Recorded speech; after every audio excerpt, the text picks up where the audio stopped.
എല്ലാവർക്കും good morning കേട്ടോ. ഇന്ന് രാവിലെ തന്നെ നേരത്തെ എഴുന്നേറ്റു. മീനോട്ടനെ സ്കൂളിൽ പോകേണ്ടതുകൊണ്ട് മീനോട്ടനെ എഴുന്നേറ്റ് രാവിലെ കുളിച്ചു വിളക്കെല്ലാം കത്തിച്ച് പഠിക്കുവാണേ. അപ്പോഴത്തേക്ക് ഞാനും എഴുന്നേറ്റു.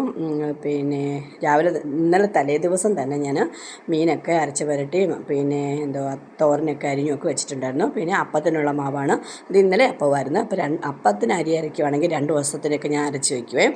എന്നിട്ട് അരി റൈസ് കുക്കറിലോട്ട് ഇറക്കി വയ്ക്കാനായിട്ട് ഞാൻ അടുപ്പത്തോട്ട് വെച്ചു. മീനും വറുത്തു, തോരനും വെച്ചു. പിന്നെ അപ്പോഴത്തേക്ക് അരി തിളച്ചായിരുന്നു കേട്ടോ. അപ്പോൾ ഞാൻ അത് റൈസ് കുക്കറിൽ ഇറക്കി വെക്കുകയാണെങ്കിൽ പിന്നെ ആ ഭാഗത്തോടെ നമുക്ക് നോക്കേണ്ട ആവശ്യമേ ഇല്ല, അവിടെ ഇരുന്ന് നന്നായിട്ട് വെന്തോളും. പിന്നെ ആ ഭാഗത്ത് നമുക്ക് നോക്കണ്ട. അപ്പോഴത്തേക്ക് ഞാൻ തോരനെല്ലാം കൂടി തേങ്ങ തിരുമ്മിയിട്ട് വെള്ളയ്ക്കാണ് തോരൻ വെച്ചത്. മഞ്ഞയ്ക്ക് വെക്കുന്നതുകൊണ്ട് മീനൂന് വലിയ ഇഷ്ടമില്ല, ഇങ്ങനെ ചതച്ചൊക്കെ വെക്കും. എനിക്കും അത് ഇഷ്ടമല്ല, ജീരകവും വെളുത്തുള്ളിയൊക്കെ ചതച്ച് ഞാനും വെക്കില്ല കേട്ടോ. എന്നിട്ട് കുറച്ച് രസവും കൂടെ വെച്ചു, നല്ല മല്ലിയിലൊക്കെ നല്ല അടിപൊളി രസമായിരുന്നു കേട്ടോ. പിന്നെ ഞാൻ അപ്പം ഉണ്ടാക്കി. അപ്പവും കടലക്കറി ആയിരുന്നു. കടലക്കറി ഇന്നലത്തെ കടലക്കറി ഉണ്ട്, അത് ഞാൻ ചൂടാക്കുകയാണ് ചെയ്തത്. നല്ല സോഫ്റ്റ് അപ്പമായിരുന്നു കേട്ടോ. എന്നിട്ട് ഞാൻ എളുപ്പം കുളിച്ചു, മീനോട്ടനെ കൊണ്ട് സ്കൂളിൽ വിട്ടിട്ട് അമ്പലത്തിലും പോയിട്ട് വന്നിട്ട് ഞാൻ കഴിച്ചു. മീനോട്ടൻ അപ്പം കഴിച്ചിട്ടാണ് അയ്യോ എൻ്റെ തൊണ്ട മീനോട്ടൻ അപ്പം കഴിച്ചിട്ടാണ് പോയത്. നല്ല സോഫ്റ്റ് അപ്പമായിരുന്നു കേട്ടോ. അപ്പോൾ നല്ല കടലക്കറി വരുന്നു. അപ്പോഴത്തേക്ക് ഞാൻ കുറച്ച് നേരം ലൈവിൽ ഇരുന്നപ്പോഴത്തേക്ക് മീനോട്ടൻ്റെ വിളി വന്നു. അമ്മയെ ഞാൻ സ്റ്റോർ ജംഗ്ഷനിലെത്തി, എളുപ്പം വന്നു. ഞാൻ വിട്ടടിച്ച് പോയി, അവിടെ ചെന്നു. അതെൻ്റെ പച്ചക്കറിക്കടയാണ് കേട്ടോ. അവിടെ എല്ലാം കുറേ വീഡിയോ ഒക്കെ എടുത്തു. തൊണ്ടയ്ക്ക് എൻ്റെ ഒരു കിച്ച് എന്താണെന്ന് അറിഞ്ഞുകൂടാ.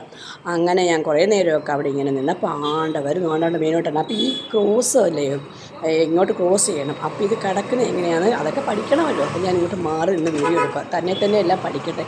എപ്പോഴും നമുക്ക് കൂടെ നടക്കാൻ പറ്റൂലല്ലോ. ആണ്ടാണ്ടോ അവൾ എന്നോട് പറയും അവരുള്ളതുകൊണ്ട് ഞാൻ രക്ഷപ്പെട്ടു എന്ന്. ശകലം പേടിയൊക്കെ ഉണ്ട്. വേണ്ട വന്നു ഞാൻ വീഡിയോ എടുക്കുമെന്ന് പറഞ്ഞപ്പോൾ ദേഷ്യം വന്നു. ഇവിടെ നിൽക്കുന്ന ആൾ ചന്ദ്രനിൽ പോകാൻ നിൽക്കുന്നൊന്നും അല്ല കേട്ടോ. ഞാൻ എൻ്റെ വണ്ടിയുടെ ഓയിലൊന്ന് മാറ്റാൻ വേണ്ടി വർക്ക്ഷോപ്പിൽ വന്നതാണ്. അപ്പോഴാണ് ഞാൻ അവിടെ കുറേ മഞ്ചാടിക്കുരു നിൽക്കുന്നത് കണ്ടോ. നല്ല ഭംഗിയുണ്ടായിരുന്നു കേട്ടോ. കണ്ടോ, മഞ്ചാടിക്കുരു അല്ല, സോറി, കുന്നിക്കുരു. എന്തൊക്കെയാണ് ഞാൻ പറയുന്നത്, കുന്നിക്കുരു. അതും കൂടെ ഞാൻ എല്ലാം എടുത്ത് വീഡിയോ ഒക്കെ എടുത്ത് ഞാൻ വന്നു കേട്ടോ. എന്നിട്ട് വീട്ടിൽ വന്നപ്പോഴത്തേക്ക് മാണ്ട് പോയെന്ന് പറഞ്ഞാൽ പോരാ. ഞാൻ എന്നിട്ട് എളുപ്പം വന്നു, മുഖമൊക്കെ കഴുകി. ഞാനിപ്പോൾ ചൂളയ്ക്ക് വെച്ച കാവൂലായി. ഇപ്പോൾ അത്രയ്ക്ക് വെയിൽ ചൂട് എൻ്റെ പൊന്നോ. എന്നിട്ട് എളുപ്പം ഞാൻ ചോറ് വിളമ്പി ഞാൻ കഴിക്കുകയാണ് ഗേസ്. ഞാൻ എൻ്റെ മുഖം കാണിക്കാത്ത അത്രയ്ക്ക് ഞാൻ ക്ഷീണിച്ചിരിക്കുകയാണ് കേട്ടോ. നല്ല ഒരു മുരാന്ന് വറുത്ത മീനും ആ തോരനും രസമൊക്കെ കൂട്ടി കഴിക്കാൻ അടിപൊളിയായിരുന്നു. അപ്പോൾ ഇന്നത്തെ ഊണും കുശാലായിട്ട്.